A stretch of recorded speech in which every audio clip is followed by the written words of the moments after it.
इस सृष्टि का निर्माण किया गया। ब्रह्मा जी ने जब इस सृष्टि की रचना की तो सबसे पहले ब्रह्मा जी ने एक पुरुष और एक स्त्री को उत्पन्न किया। रामचरितमानस में हमारे तुलसीदास जी ने लिखा है कि स्वयंभू मनुष्य रूपा, स्वयंभू मनुष्य रूपा।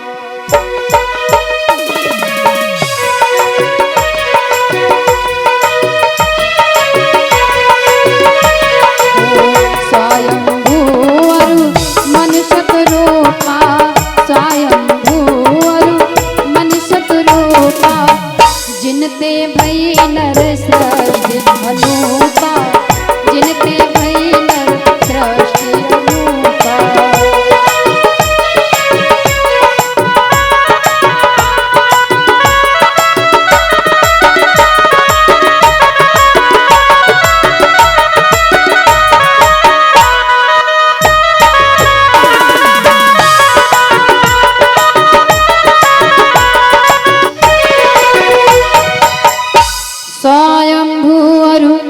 मनुष्य रूपा, जिनते भई नर सृष्टि अनूपा।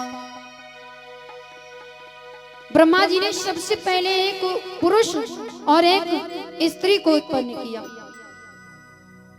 दाहिनी भुजा से पुरुष उत्पन्न हुआ और बाईं भुजा से एक औरत उत्पन्न हुई। पुरुष का नाम रखा गया स्वयंभू मनु जी महाराज और स्त्री का नाम रखा गया शत्रुपा। स्वयंभू मनु जी महाराज और शत्रुपा से 3 संतान पैदा हुए, 2 लड़के और 1 लड़की। लड़की का नाम रखा गया देवहूति, जिसका विवाह कर्दम ऋषि के साथ में किया गया। और 2 लड़के, एक का नाम था प्रियव्रत और एक का नाम था उत्तानपाद। तो प्रियव्रत से कई एक संतान पैदा हुई, उनका परिवार आगे बढ़ा, पर उत्तानपाद जो थे उनके कोई संतान नहीं, एक भी बेटा नहीं। धीरे धीरे आधी उम्र बीत गई, बुढ़ापा आने वाला, पर एक भी संतान नहीं पैदा हुई। और देखो एक बात बताएं, आदमी को चाहे जितना सुख हो, चाहे जितना धन दौलत हो, पर बिना संतान के सब अधूरा है। राजा उत्तानपाद बेचारे बड़ा दुखी रहते थे कि हे प्रभु, हमने ऐसा कौन सा पाप कर दिया जो आपने मुझे एक भी बेटा नहीं दिया। ये राजपाट सब बेकार है बिना पुत्र के। राजा उत्तानपाद बड़ा दुखी रहते थे।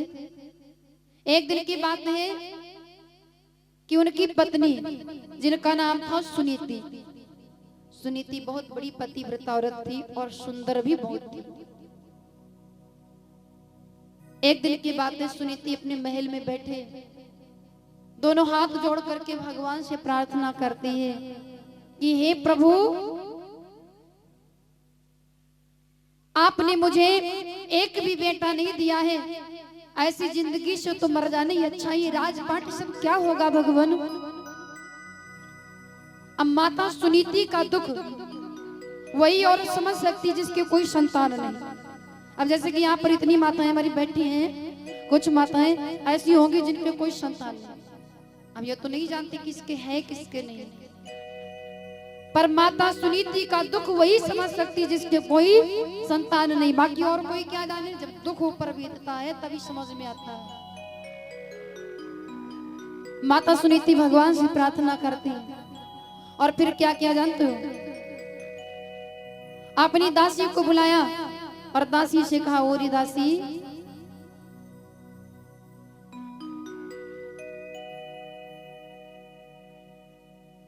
जल्दी से जा और मेरे महाराज को बुला ला जाके। सुनीति कहती अपनी दासी से क्या कि अरे मेरी बहना जइयो, संभालो जइयो, पल की मत देर लगइयो, जल्दी बुलाई लाओ साजना। बहना जल्दी तुम भज के जइयो, पल की मत देर लगइयो,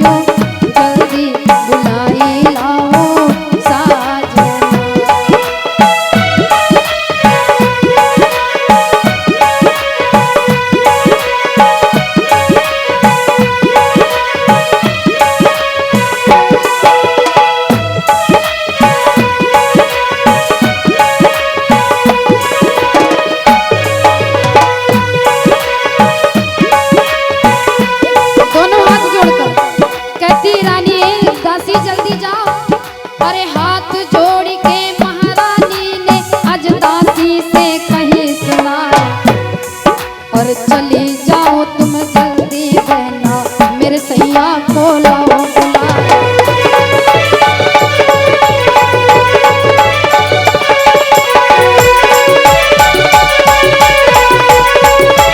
और वो दासी बड़ी सुंदर थी, कैसी जानती हो?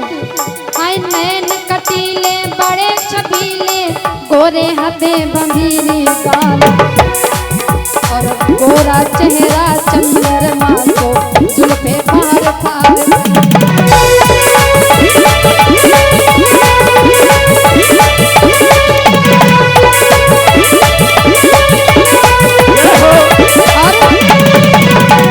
दासी जा रही राजा को बुलाने, पहुंचती राजा के पास, कहती क्या? अरे बोली बांधी है राजा से, महलन रानी रही बुलाए। महाराज जल्दी चलिए, आपको रानी ने बुलाया। हाय बोली बांधी है राजा से, महलन रानी रही बुलाए। और सुन के बातें महाराज ने, महलन तुरंत पहुंचे जाए।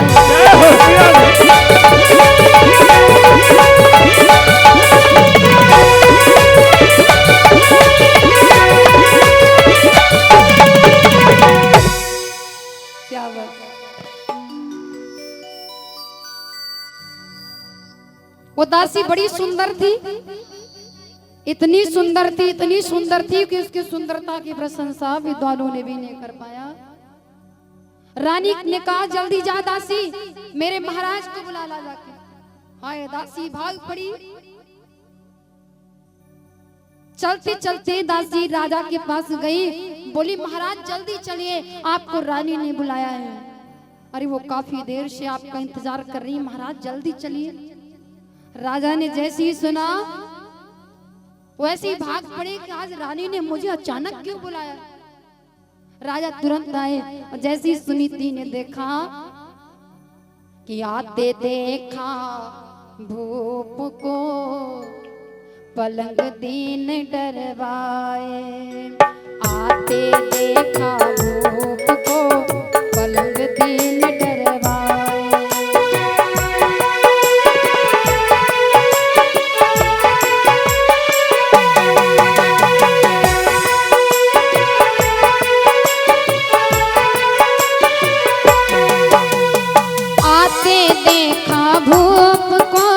पलंग दीन डरवाए, और बाह पकड़ के नाथ की उस पे लिया बिठाए।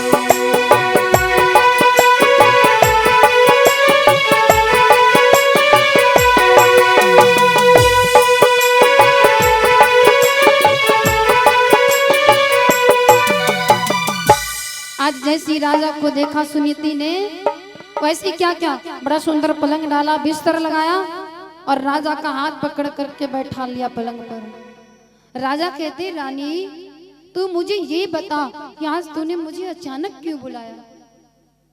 सुनीति कहती स्वामी आज मैं आपसे अपने मन की बात कहना चाहती हूँ। राजा कहते कहो देवी क्या कहना चाहती हूँ।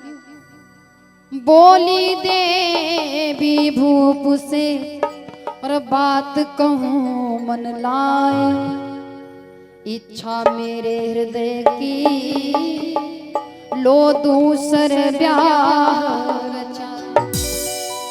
सुनीति कहती स्वामी आज मैं अपने मन की बात कहना चाहती हूँ, उसे टालना मत स्वामी। राजा कहते कहो रानी क्या कहना चाहती हूँ। सुनीति कहती स्वामी मेरे अंदर जो दुख है, जो कष्ट है, अब उसे आप ही दूर कर सकते हैं महाराज, क्योंकि जो दुख मेरे ऊपर बीत रहा है भगवान कभी दुश्मन पर भी ना डाले। राजा कहते रानी तुम कहना क्या चाहती हो।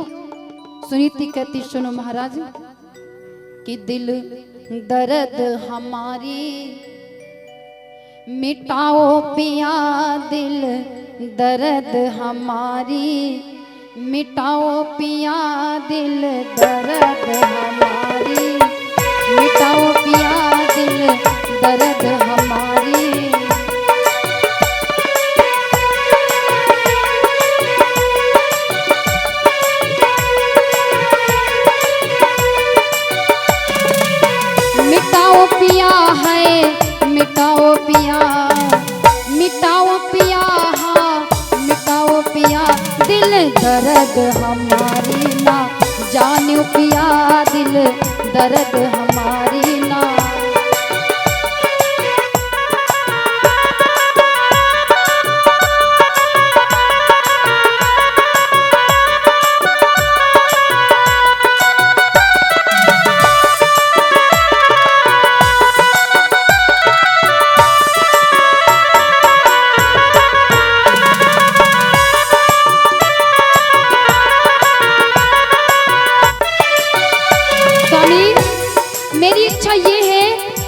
कि मेरे आंगन में एक छोटा सा लालन आए और मेरे आंगन में जब छोटा सा बालक आएगा तो मैं सबको बुलाऊंगी, सासू को बुलाऊंगी, जेठानी को बुलाऊंगी।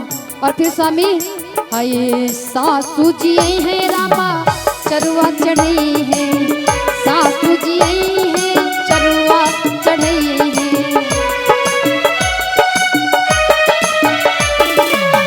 सासू जी आए रामा चरुआ चढ़ई है।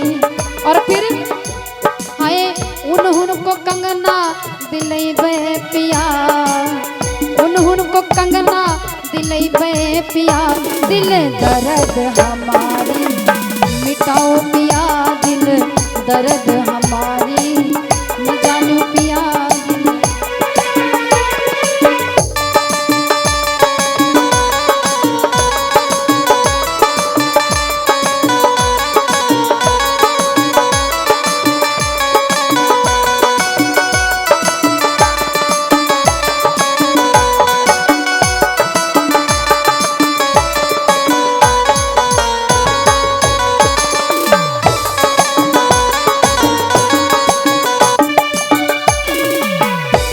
स्वामी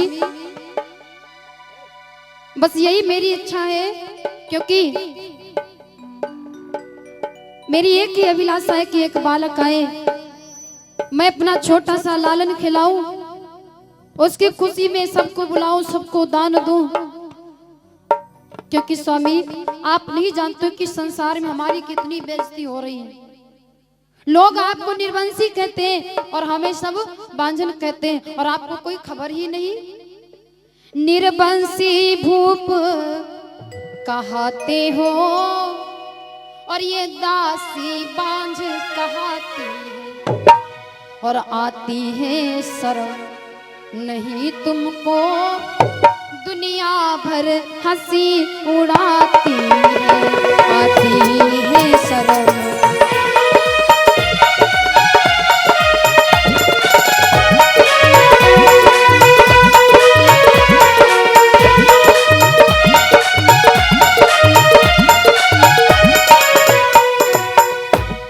महाराज जो भी बदनामी हो रही संसार में सब एक बेटा के लिए, तो आपसे यही कहना है कि आप दूसरा विवाह करो। राजा ने जैसी सुना कि दूसरा विवाह, वैसे एक हाथ ऊपर कूद गए, बोले ये रानी तेरा दिमाग खराब हो गया है, तू दूसरा विवाह करने के लिए कह रही? अरे रानी जैसे तू इतनी सीधी साधी है ना, ऐसी तू सबको समझती है। अरे दूसरी औरत के लक्षण नहीं जानती तू कितने गलत होते हैं। अगर मैंने दूसरा विवाह कर लिया तो जिंदगी नरक में बदल जाएगी।